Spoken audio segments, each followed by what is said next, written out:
Հայաստանը ամբողջ իր անվտանգությունը կապում էր մեկ երկրի հետ։ Այդ երկրի անունը Ռուսաստանն է։ Մեկ կազմակերպության հետ հապկն է։ Քաղաքականությունը, որը նախկինում վարվում էր, մենք որ ասում ենք ոնց պետությունը պետք է անվտանգությունը ապահովի, այդպես էր ապահովված համագործակցությունով մեկ խաղացողի հետ։ ՄԱԿ-ում ոնց ենք մենք քվեարկում։ Մենք քվեարկում ենք ՄԱԿ-ում կամ ԵԱՀԿ-ում, ոնց ուզում էր այդ երկիրը։ Ու մենք միշտ քվեարկում էինք մեր հարևան Վրաստանի դեմ, միշտ քվեարկում էինք Ուկրաինայի բանաձևերի դեմ։ Դա բերեց նրան, որ բավական մենք մեկուսացված վիճակում հասանք։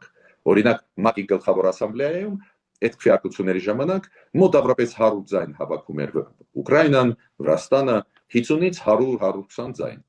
Դեմ էին Ռուսաստանը, հասկանալի է, Սուդանը, Կուբան, Մյանման, Հայաստանը, Բելարուսը, Ռուսաստանը, ասենք մոտավորապես 10-12 եզևի երկրներ։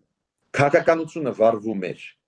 մեր անվտանգությունը ապահովելու համազարգացումը ապահովելու համար այդպես, որ ամեն ինչ կապված էր մեկ երկրի հետ ու ավտոմատ այդ երկիրը այն բացասական ռեյտինգը, որ ուներ, տարածվում էր Հայաստանի վրա, ավտոմատ։